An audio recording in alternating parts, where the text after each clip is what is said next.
Simon, I'll take the opportunity now to welcome you to our meeting. We've got about 35, 40 people here who've come together in a very lovely way, and they're all excited to be having this Skype meeting with you, and they can hear everything you and I are saying, and they can see you on the screen. Good. I'm really sorry that we're not being able to do this properly. It's an indication, we could say it's just bad luck, but my own experience is that often these things seem to happen to prevent us talking. Yes, it could be coincidence, but you know, I've been around it long enough to know that there are some very, very bad people who don't like anything on the planet, not just about me. They don't like anything on the planet that's seeking to break the status quo, something positive. They don't want it. So I'm not surprised we've been prevented from directly talking.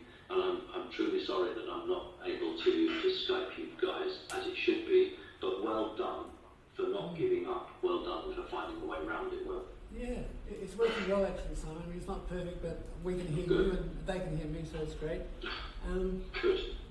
Yeah, so the next question we'll move on to is... Yeah. Does Simon have an update for us before the questions? Oh yes, we were just wondering if you had any updates for us, given that there's a lot taking place right now with, for instance, Mr Kavanagh and the delay in the Senate hearing, etc. What's the last you heard? Kavanagh was going to be approved and they were going to put it to a vote in the Senate, and a Democrat in the Senate who was always a Trump supporter changed sides at the very, very last moment and said he wanted to delay the vote in the Senate until after the midterm elections. And we think he's got a lot of money and had some major threats made against him.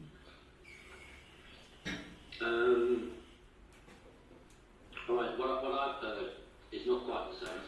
Mm-hmm. They're waiting for 1 week for an FBI investigation, and they've given the FBI 1 week to do the investigation, and they're going to still go for the vote, what they call the floor, that's in the Senate, as you said, before the midterm elections. So I think what will happen is there'll be 1 week's delay. The FBI will basically say either there's truth to these allegations or these allegations are unsubstantiated, and they'll go to the vote. You see, the Republicans and Trump and the military can't afford to wait. They can't, because if you look at the paperwork for the civilian/military tribunal courts, which President Trump put into law in January of this year, they only have a 12-month life. So if they don't start opening the sealed indictments and beginning to arrest people, they won't be able to put them before a military tribunal, and that means that they'll have to use the civilian sector, which means there'll be big years and years. So they've got to push Kavanaugh through. This is why the other side are trying to stop it, because this is a game changer. If Kavanaugh gets in, there's absolutely no reason why they can't start opening the indictments. So it's exciting, but it also shows the power of these very evil people, that they can put up such difficult situations because they know that if this man gets in to be the supreme judge, then basically we're going to see some very interesting things on the planet. Absolutely. Okay. All right, well, I'll move on to the next question they've asked here. Okay. What are we meant to be like in our most natural state, without external deliberate manipulation? What are some of the powerful ways to break ourselves out of the slavery mindset? That's a very good question. I haven't been asked that question before. The big problem is money. It's a big controlling element. People don't necessarily see it as that, but it is the ultimate controlling element. Not because it's evil in itself, it's because we are tied to the creation of it, because without it, we are in a very difficult physical state.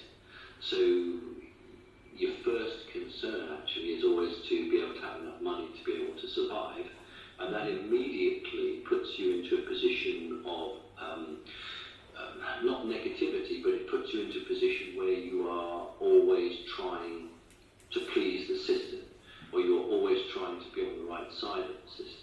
You need the approval of this system. So that's the first thing that is perhaps not what people might.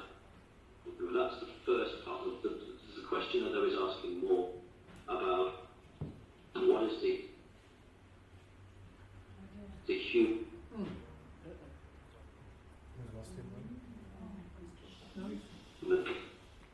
around us, more community based.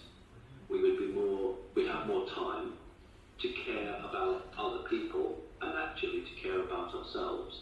So we'd be more aware of doing good things and not expecting to be rewarded in place of it. And that's what money does to you. It makes you think, well, when someone does something good, you think, well, why are they doing that? What do they want out of this? What's their plan? And that's how we've become. When originally humans would just go about their life and do things for people and not even expect to be thanked. It's nice to be thanked, but you don't do it to be thanked. And it's very interesting in the Bible, for those of you who've had a chance to read the Bible, Jesus actually says that it's very wrong to his fellow people to pray out in the street. Because he said the only reason you're praying out in the street is because you want people to see you praying and they think how devout and how good you are. And that's the problem with this planet. People want to be seen in a certain light.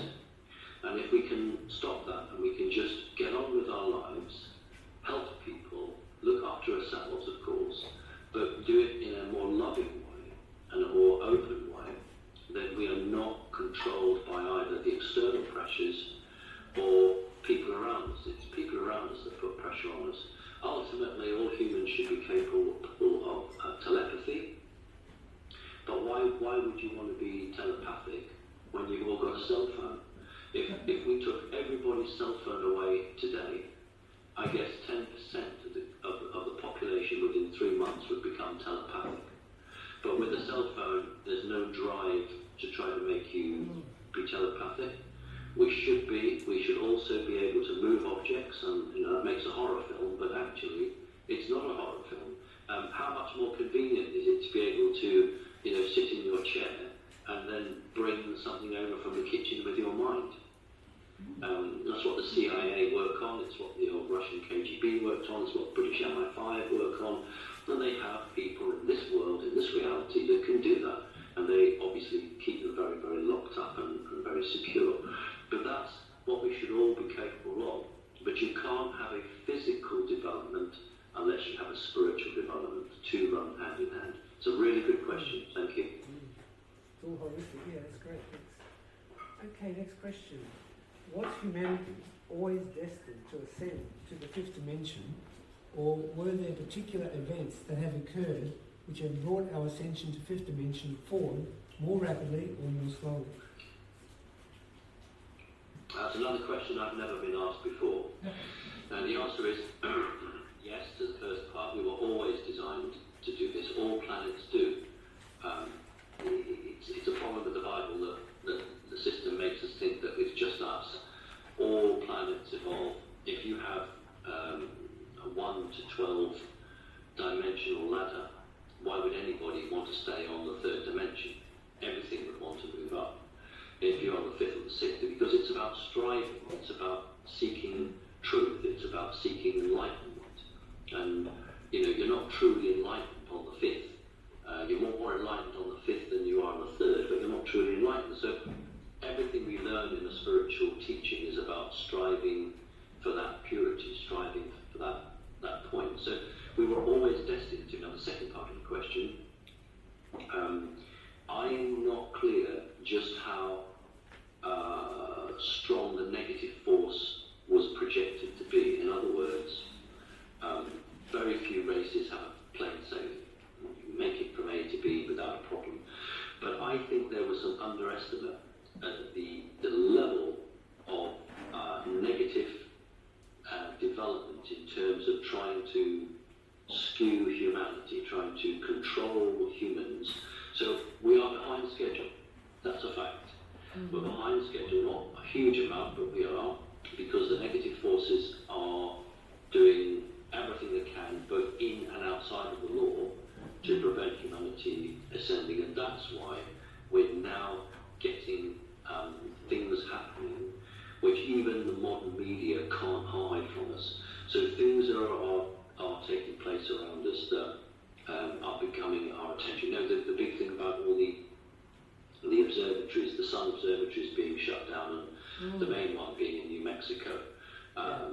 You know, they're trying to prevent the truth coming out, but it is leaking out. So there's a lot of things happening that are basically fed up with the lack of activity and the lack of movement here on the earth.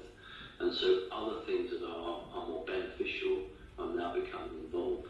And that's the problem, because if it's an argument in-house, in your own home, you keep it in the family. But when other people start knocking at the door, then it becomes a much wider discussion. And that's where we're going with this. It's becoming a much wider discussion. And even the most unawake and unaware people are beginning to look around them and think something's happening. So really good, another good question, thank you. Okay.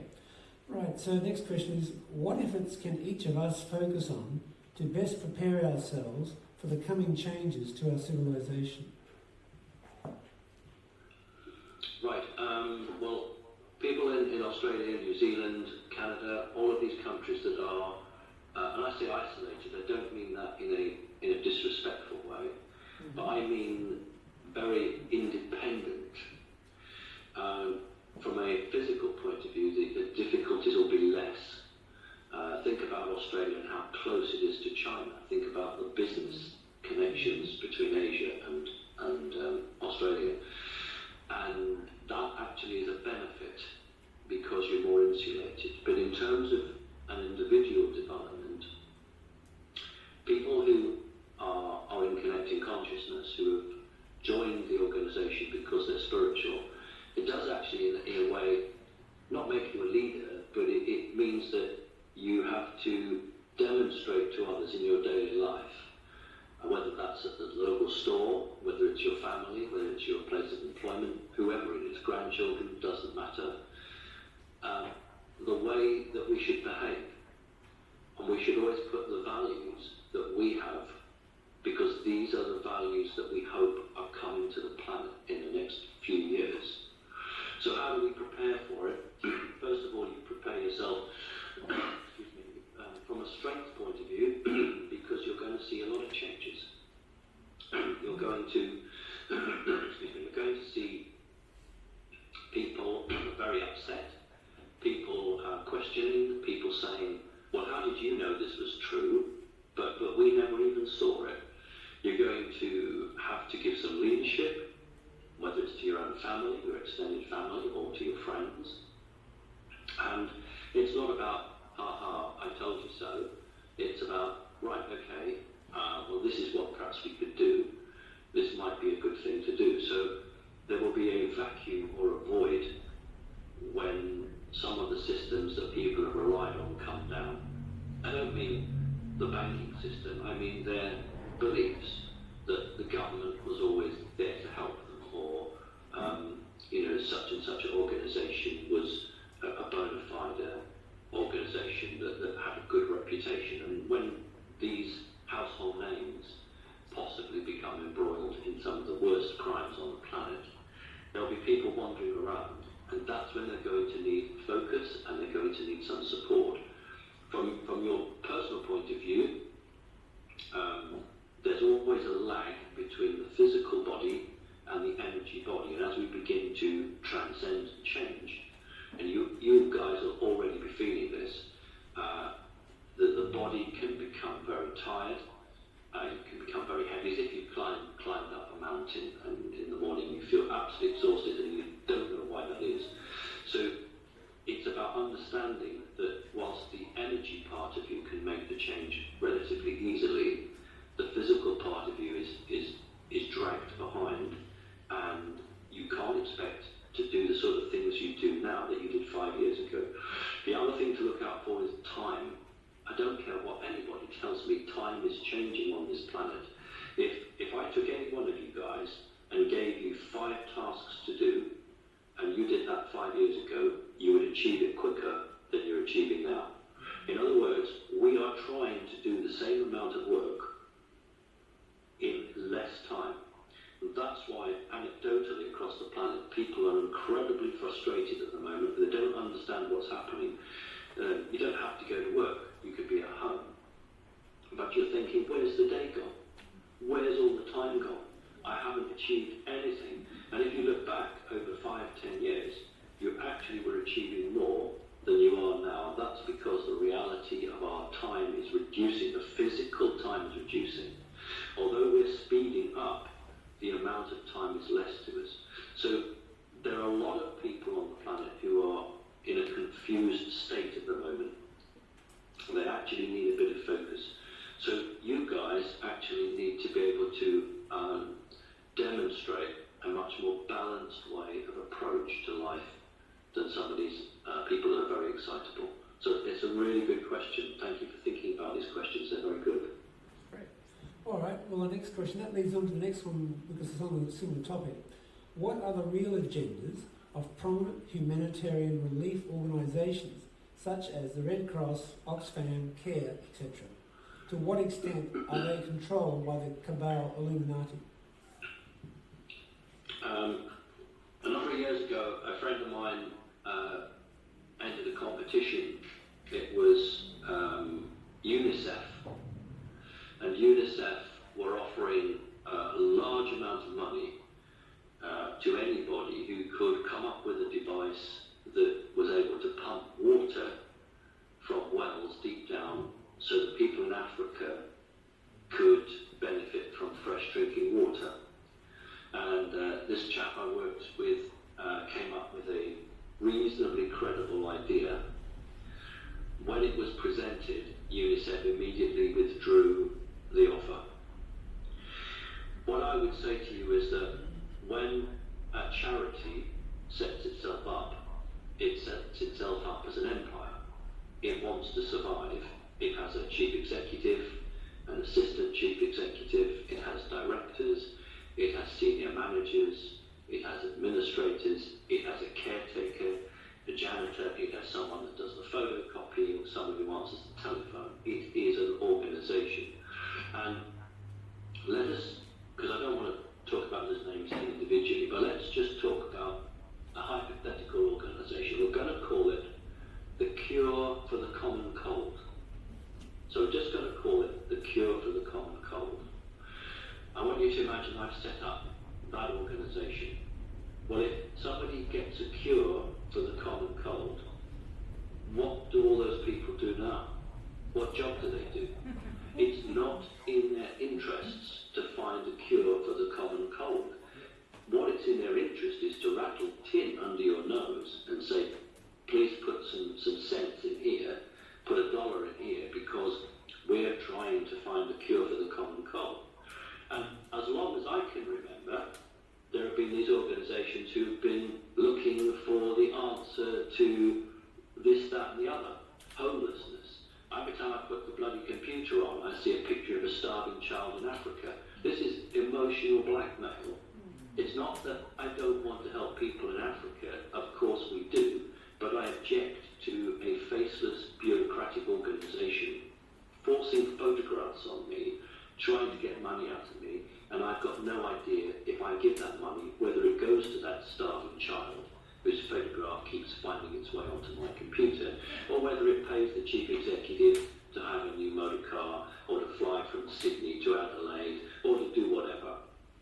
So I don't give to charity, full stop, except there's one cats protection group that I give to, which is a local group of women, and when they find a stray cat, they put the cat in their garden, they have a little pen for it, and they have a policy they don't put any cat down, they don't kill any animal unless it's sick. Now, the big organisation in this country is called the RSPCA, and they, as far as I'm concerned, they exist to influence government. And I know for a fact that they actually put healthy cats and dogs down. If they can't sell them, rehome them, they'll kill them. Because for them, it's about money, isn't it? They find a stray dog and they want to sell it on to a new home. And if they can't find a home for it, they'll kill it. Well, I don't support that, but I support organisations that just want to help. So I've worked in charities. I've worked something like 15 years in non-government organisations in this country, in Great Britain. So I have worked in the charitable sector, and I can tell you that the ones I worked for were just empire builders. They just existed to justify getting money off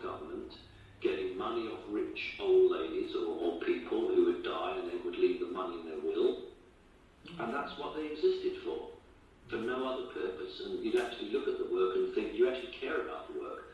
So no, I don't give to charities. I'm not going to specifically talk about the names you've given, but everything needs, sounds very harsh, but it needs a bulldozer driven through it. Drive a bulldozer through it right down to the beginning, rebuild it, not with the same people, but a completely different group of people.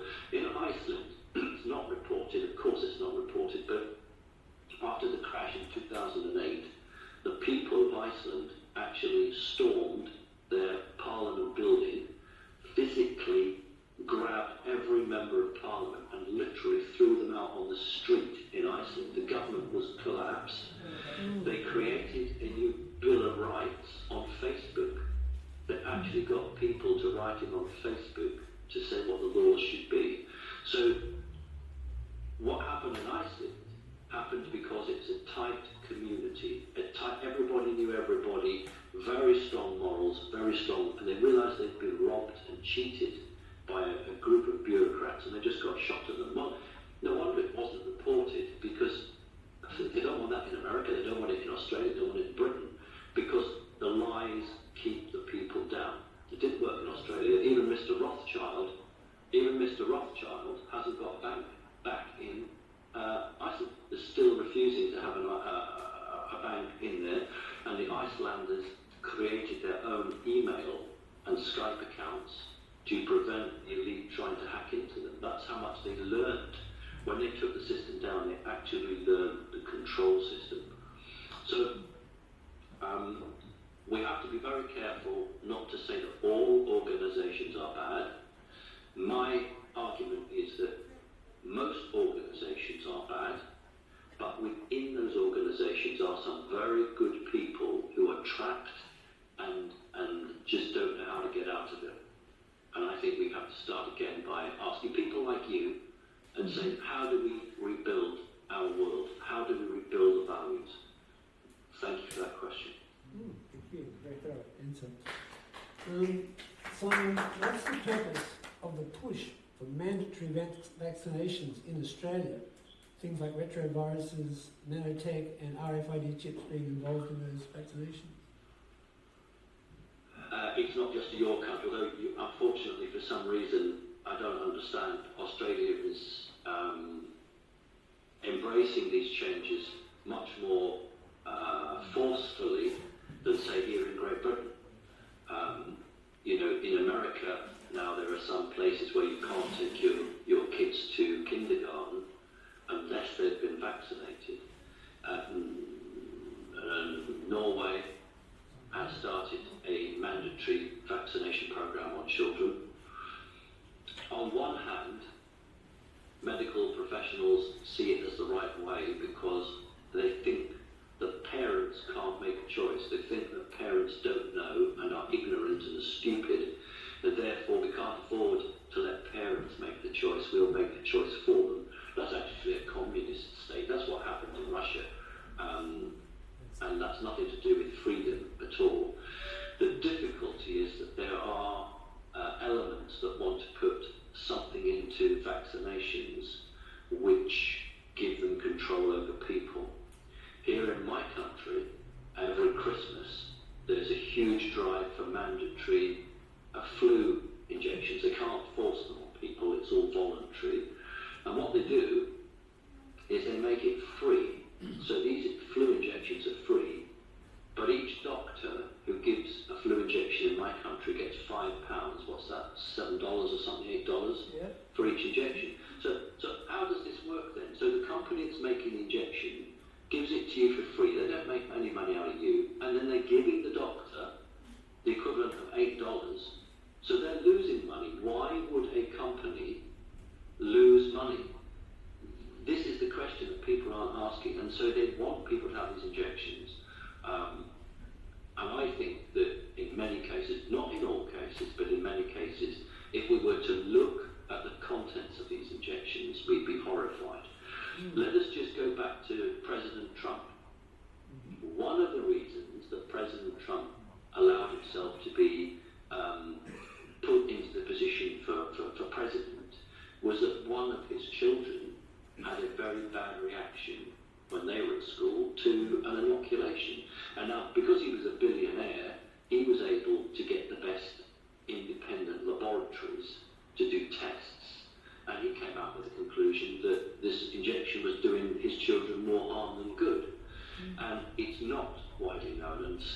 truth isn't coming up, but you know what? Within 1 week, it was actually less than 1 week of President Trump becoming president, the FBI were ordered to raid the offices of the company that was responsible for the inoculations that his child had.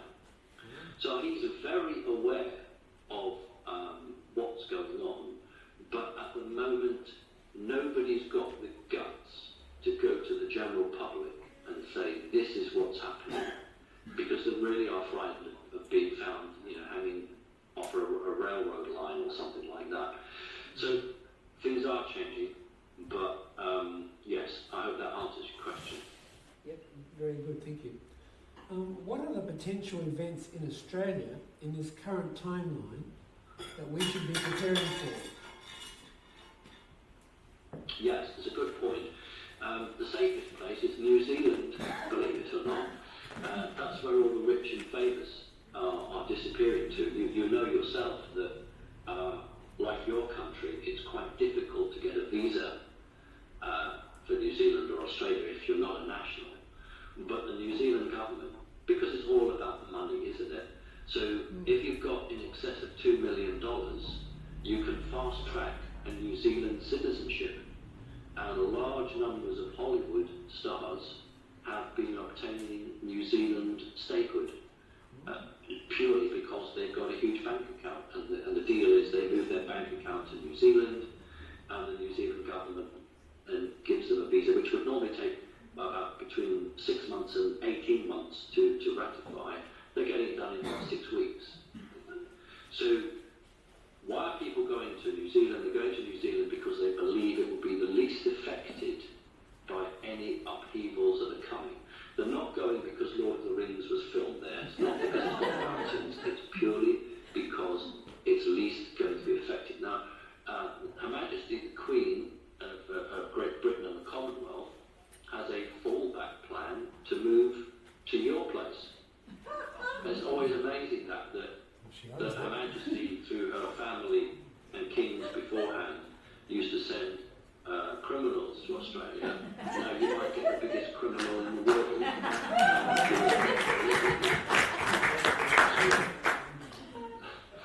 So what we've got is a situation where Australia won't suffer anything like what the other places will suffer. I don't imagine any upheavals of land. I don't see any earthquakes. I don't see any volcanoes. I do see potential drought extending. I do see more of these wildfires. You've been spared it a little bit lately, but you have had them before.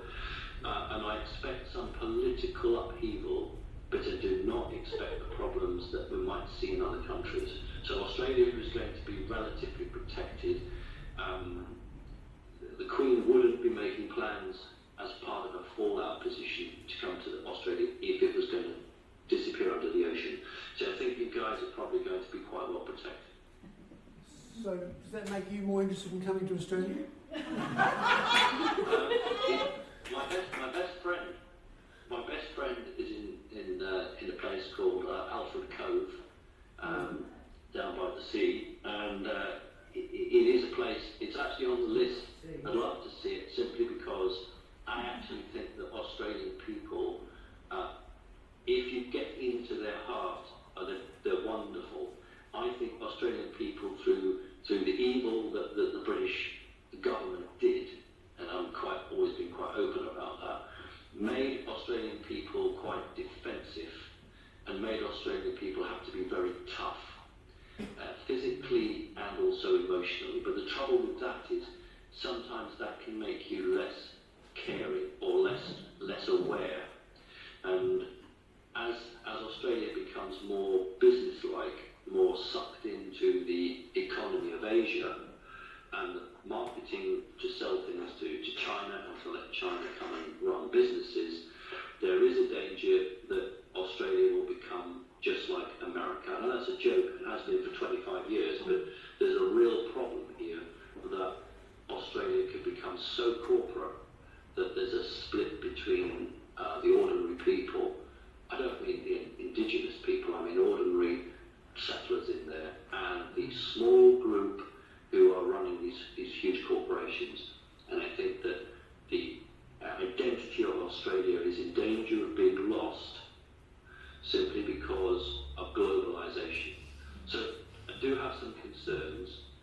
actually have a lot of faith and trust that Australian people, if you actually drill down into them, they're actually really good people.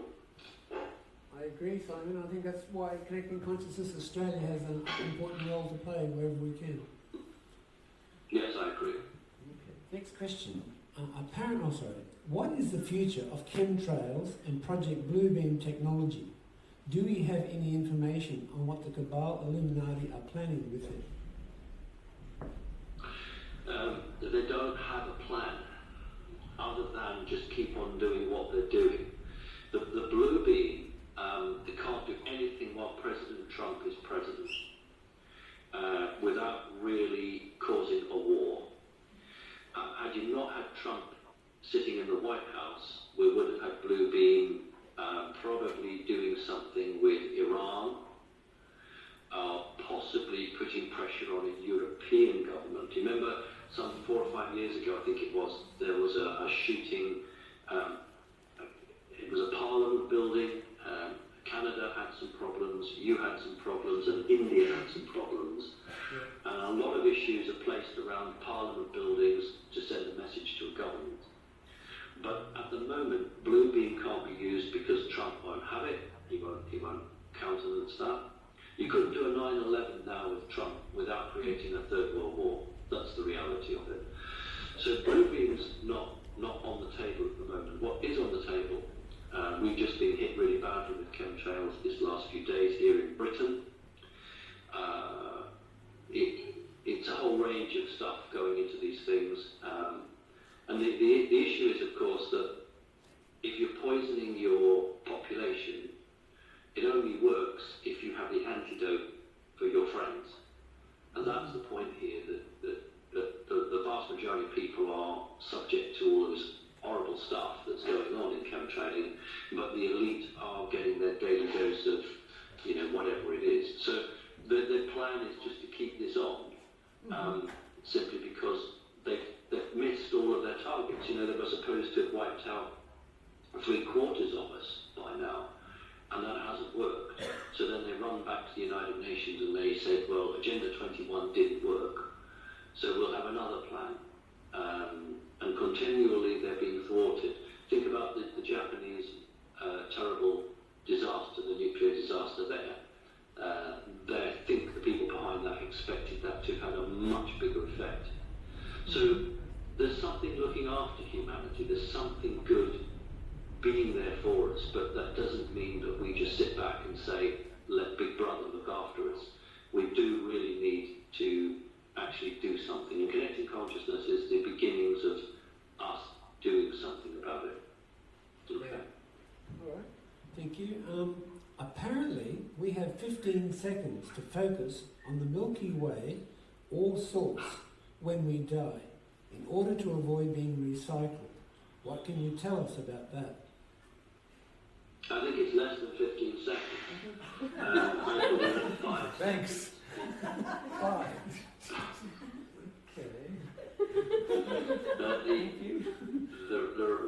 The reason that when I've been asked these questions before, I've said that you need to practice when you go to bed at night and when you wake up in the morning, which is to say, I want to go back to source. Because when the physical body dies, for whatever reason, you don't know you're dead. So you have no concept of you're dead for the first few. This is what the 15 seconds is. This is the inaccurate part of it. The 15 seconds that's how long it takes to realise that physically you're not animated anymore. The 5 seconds is the decision time you've got to prevent the bad guys locking you out. And so by saying to people, every night you go to bed, you think about, I want to go back to source, and every morning you wake up, you think, I want to go back to source. And what that's about is, it's light and dark. When you go to bed at night, it's dark, and you say, I want to go to source. And in the morning you wake up, it's light, and you say, I want to go to source. And this is what I call the off-on switch. So when your physical body dies, the switch is activating, and your natural reaction is to say, I want to go to source. Because that's what you've been doing the last 10, 15, 20 years. So when you realise the switch has been switched, you say, I want to go to source. So that when anything then comes to you after that 5 seconds, you've already got the concept in your head want to go to source. These bad guys didn't get to you first. They didn't get the message to you first. You got the message to yourself. And that's the way to defeat it. Excellent. Thanks for that. Have you had much contact with your mentored family recently? Have you been on their spacecraft? What can you tell us about their bodies?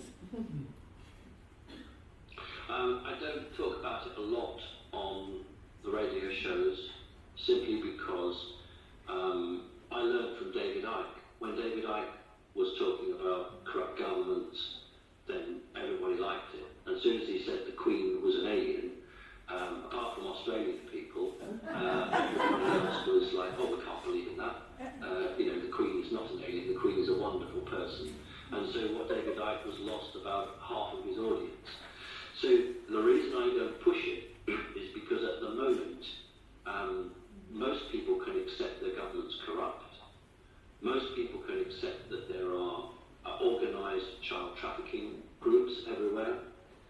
Most people can accept that their best interests at heart are not being given. And to talk about aliens is to put that back. But that doesn't mean it's not happening. Yes, there has been no change. There'll be no change because this is something that, put it this way, if a group or an organisation invest, and I don't mean in money, if they invest in something and they put a great deal of investment in, then there's no interest in stopping that. You don't turn your back on that. So the connection's there, but I'll only talk about it when I think it's right to do so. For instance, we had as you know, Will, we had a coordinators, world or European coordinators meeting last night, which you of course were part of. And when the British coordinator was saying there's a London UFO group, and I said, well, if you invite me to the London UFO group, I'll go and talk about mantids and I'll talk about aliens, because that group wants to hear about it. They're not frightened, they're not concerned. So what I'm doing these days is targeting the message to the audience, because we are facing a very difficult time on this planet at the moment, and flying saucers aren't really the answer. What is the answer is personal development, spiritual understanding, the ability to resist all of the negativity that's been pushed on us. But just because I don't talk about alien interaction doesn't mean it's not happening. Have I been on a craft? I had two, I won't go over it now, but I had two very interesting experiences, which were quite exciting. But maybe when I am talking to an alien group, which could be on Skype or what have you, then I'd be more happy to talk about that openly. But yes, so no change. Thank you. Yeah, okay. And I guess it's a bit of a follow-on from that, Simon. They're asking here, where and how do you get your off-planet information?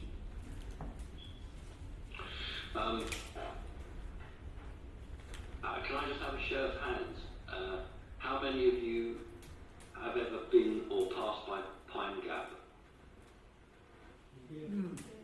We One, have. two, three, four. Yeah, about four people. Four people. Four Four people. people, okay. Well, I had the great privilege of a doctor, a general doctor coming over from Australia who had worked for the military at Pine Gap. And her job was to, she was a woman doctor, her job was to work with all the soldiers who had mental breakdowns at Pine Gap because they were seeing aliens. Because Pine Gap is one of the key locations in the world where the very powerful energy weapon, whenever they fire weapons into space, there's one based in the United States and the other one is Pine Gap. Very, very powerful energy weapon. And the doctor was part of the group because there were aliens that were visiting Pine Gap. And of course, a lot of servicemen, and some women, but mostly men, just can't cope with it. You walk into a room to have a cup of coffee, and there's a bug-eyed monster sitting there, and they can't cope with it. Now, she came over to visit and she said to me, and I wasn't surprised. She said that I'd been programmed so that I could never be programmed. And what she meant by that was that there was something in me that prevented anything negative taking control of me. There was something there that prevented that that fall from the goal, from that change. And when you look at life and you think, what actually drives me? It's about the information you receive with your eyes and your ears. But in my case, there's some sort of channel, but not channeling. It's more like a portal, a corridor that exists between me and this other place, which can't be hacked because it's not a channel in terms of hearing voices in your head or automatic writing. It is a 24/7 instantaneous connection. So when somebody asks me a question, then I can access this huge database, for want of a better word, whether it's the Akashic Records or not, I don't know. But I receive information which, interestingly enough, others on the planet get from different sources. And Kerry Cassidy is an incredibly good example of that. I did a recent radio interview with Kerry Cassidy, and the information that she received through what I call traditional sources completely was in accord and backed up what I received from off-planet. What that tells me is that the information is correct. They're coming from different sources, but they're correct. And that means that the same good guys are behind both aspects, and that's really important. Now, when I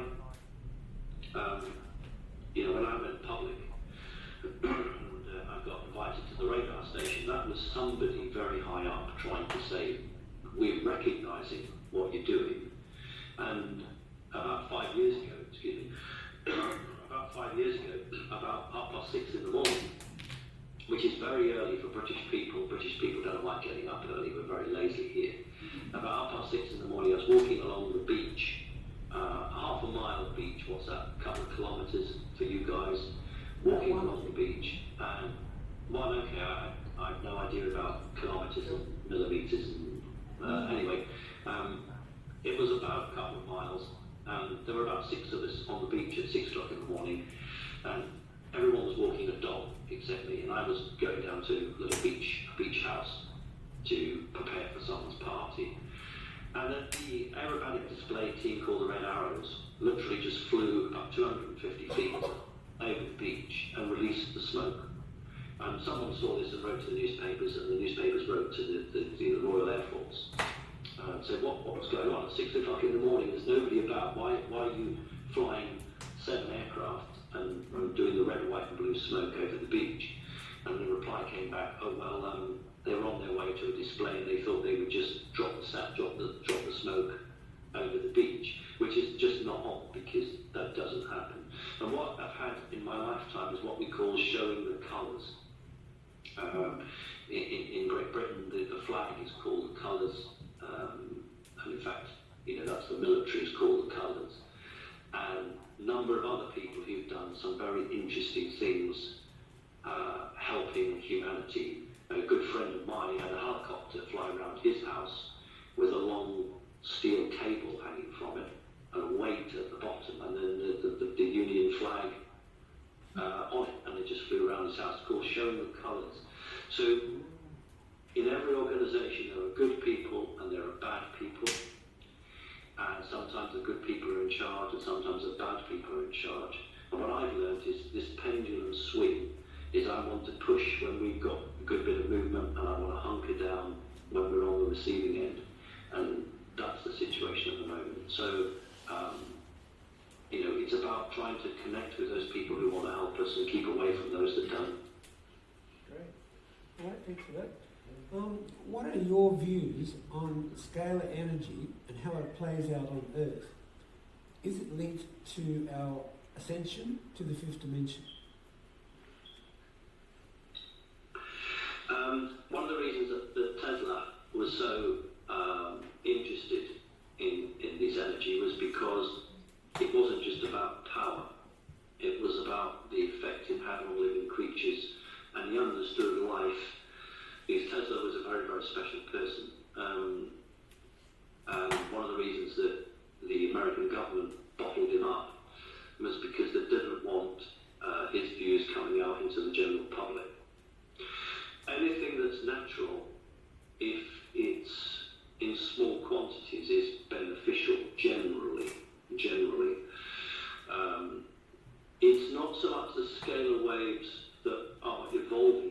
gravity. It is the frequency of light, which we wouldn't label as scalar waves. It's the frequency of light coming from the sun that's not come out of the sun before. These huge explosions of sunspots or great blasts of energy, it's not the great blasts of energy that are having a beneficial effect. These great blasts of energy, outpourings from the sun, are changing the dynamics of the sun. The sun is a huge nuclear inferno, and you imagine a locomotive, and you can throw as much coal onto the locomotive's fire as you want, but it's about regulating the steam, how much you open of the valve, how much you close of the valve. And so if you imagine the sun is the locomotive's box that's burning all this coal, these eruptions from the sun from time to time are the regulation of the valves. It's not scalar energy, scalar waves that are creating. Too much scalar waves can actually artificially age a living creature. But scalar waves were part of Tesla and others understanding the concept of hidden energy transference, moving energy from one place to another, and what its effect is when it passes through a biological being. Let's take 5G. 5G is accurate that the waves will pass through you and won't hurt you, but if you're standing by a metal object, the 5G waves will pass through you. When it hits that metal object, I don't care what the scientists say, some of those waves are going to be reflected back, and the frequency will change slightly. It's like a glass house, a greenhouse. The sun's rays pass through the panes of glass, they strike the wall at the back of the greenhouse. The frequency of the light is changed.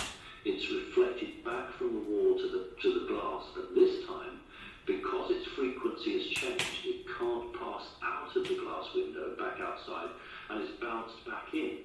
And this to and froing is what heats up a hothouse.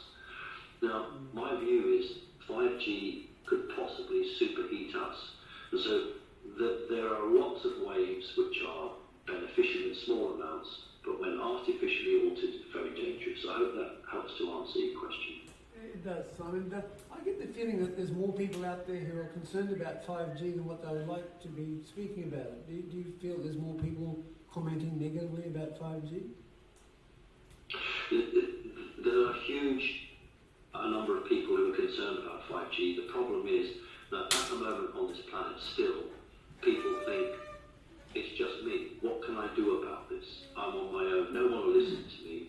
I've got no power. I'm not important. Shrug my shoulders, get on and take the trash out. That's the reality of it. People are not saying enough is enough. Sometimes we get that, don't we? In each country there's a topic that really fires people up and gets them going. What I'm afraid was going to happen is people are going to start dying. Children are going to be born deformed. That's going to have to happen as it stands at the moment before humanity says we're not having any of it. One of the hopeful signs here is a number of technicians who have worked on 5G are now coming out and saying that they're very unhappy with what they've seen. So a number of specialists. Look at fracking. Fracking was supposed to be the great big thing in Britain and was going to revolutionise. It's hardly started. There have been so many behind-the-scenes actions to prevent fracking that it's hardly started in Great Britain.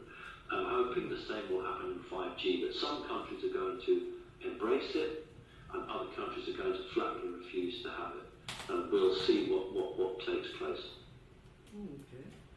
And Simon, do you have any concerns about the current trajectory of Nibiru? I don't, simply because it's a fantastic topic, and it really does grab people's attention. And what I've said is, it exists. There's absolutely no doubt about it. The Vatican would never have invested the amount of money they did in the telescope specifically to look for it, and if it was just a myth. So we know it's real. We know that every so often it comes close to the Earth. The difficulty is that it's been very hard to properly work out when it's expected. It's sort of expected now, and has been for the last 10, 15 years. My own thinking is that there is something very much alive on it in terms of its thinking processes, and that it's actually slowed down. So it's deliberately being held from arriving here. And I think we need on this planet to go through our ascension process before it arrives. In other words, when this thing arrives, we are already at a different level of understanding. So if it arrives now, I fear there would just be a great deal of panic amongst a lot of people. If we go through the ascension process, I think we're going to be in a much stronger position to cope with it. Therefore, I think that it's been delayed. That's my view. That's great. Okay. Just one last question for you. Rh negative blood types. What is your take on where Rh negative comes from? Do the different negative blood types come from different places? I can only tell you what I've been told, which wasn't by a human, which was that in order to, I'll